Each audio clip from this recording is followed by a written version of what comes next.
everyone. Welcome to Sassy Way. Today, let's talk about one of the most important topics in the security industry, and that is identity and access management. So, what exactly is the word identity mean? And what is access management? Two different terms combined together. Identity and access management is a way to tell who a user is and what they are allowed to do. Again, who a user is and what they are allowed to do. That's it. As simple it is. Now, let's take an example. IAM is overall, you can imagine like a bouncer, a bouncer standing in front of a big nightclub. Now, what's the job of a bouncer? The job of a bouncer is to understand who is allowed in and who is not allowed in. That's what ideally a bouncer does. And that's what IAM does. They understand who to let anybody in and who to kick out. But they also know who will go and sit in the VIP area. Now, that's going beyond that. But let's go on and try to understand. So, let's go back to understand this in more technical terms. Now, in more technical terms, this happens by understanding the digital identity of the user. Digital identity, that's interesting. Now, what is it? This digital identity can be anything. Well, if you are from networking, it could be a MAC address, your physical address, or it could be your IP address, or it could be a username, it could be a password. Anything could be a digital identity, but also the privileges that are associated with that identity. Yes. Now, overall, identity IAM is a very broad term. It could be various different products all coming together to serve the same function. Who is the person? Are they authorized? That's what the IAM is. Now, within an organization, it could be one single product, possibly, or it could be a combination of products, all coming together to serve for that. Now, let's move forward and try to understand and divide this thing into two separate parts. So the first thing is identity, understanding what is the identity. Now, a person's identity, if you think about this, it cannot be uploaded, on one single computer. It is too much, right? You have a lot of properties like, understanding. Now, think of an ID card, for example, or if I have my passport. Everything cannot be on an ID card. I have my name, my birth date, and so forth, but everything cannot be on that.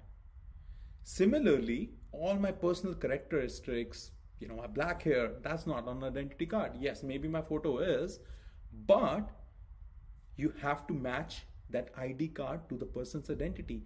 So in computer systems, that identity and all the characteristics that are specific to them is stored in that. Now, if that match, the user's identity is confirmed.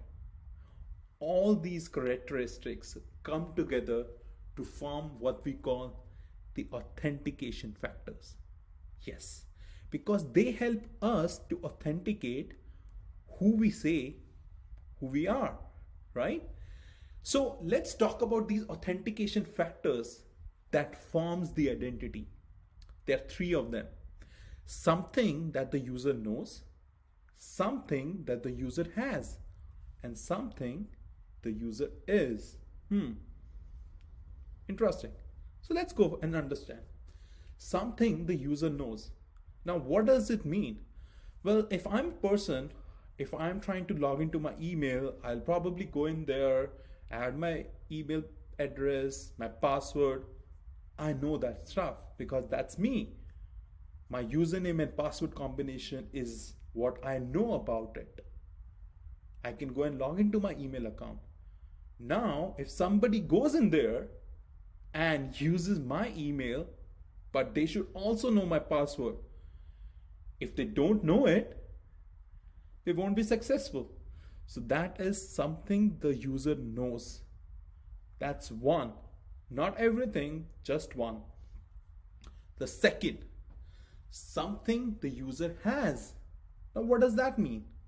It could be anything. I might have a physical token with me. Remember the tokens that we used to have? Well, those tokens will make sure we can authorize through that. Now, the most basic example of an authentication factor, you can imagine, like, I have a physical key in my hand.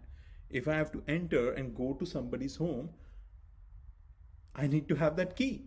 Now, there is assumption that only someone who owns or rents is only allowed to have the key. Well, in the physical world, in the digital world, we can have a key fob, a USB device, even a smartphone. You can have a smartphone, and that smartphone will let you go in. Interesting, isn't it? So, just imagine making extra sure after that username password, just understanding, can we have these two authentication factors instead of one? So instead of having this password that I just entered, something that the user knows, I also have something that the user has. And this is amazing because now I can have my smartphone, I can use my email and password, a code comes to my smartphone, I can see them, put that one-time code, booyah! That's great. I have two things that can authenticate me to go inside the system. Amazing. Let's talk about the third one. Something the user is. Now this refers to a physical property of one's body. Too much, right? Yes. Think of it. Most of these days we have iPhones, and in iPhones we have Face IDs. And this feature is amazing because that is what I am. I am the user. This is what the user is. My face recognition, fingerprinting, fingerprint scanning is one of the most another example. Now there are other forms of things. I know there are folks use retinal scans and blood tests and whatnot. But now you can have 3 factors instead of 2. Well, some places have that. When John has to enter his password, then he has to do the smartphone, and then he has to do this fingerprinting before the email system comes in and says, he's the person, he's the guy. Got it. So let's summarize all of this thing that we just learned about. In the real world, identity is very complex. Very complex. You have all these characteristics of your history, location, so many other things that comes in. A user's identity is made up of all these authentication factors, stored digitally. In an identity database, you have all these characteristics.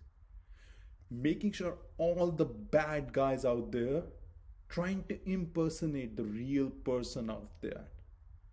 Computer systems will check the identity against that identity database to see what's going on. Cool. Now let's go into the next one. What is access management? Second thing in IAM, right? Well, access refers to what the data users can see and what actions they can perform once they log in, right?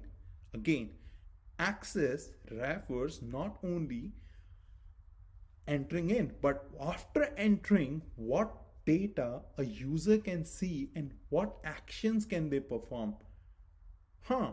Interesting. If I enter the bar, what am I allowed to do in the bar, right? So think about this, right? If I go into my email now, what can I do? Can I see the emails? Who has sent and received? Can I see when they sent it, when they received it? So many things happen in an email system, right?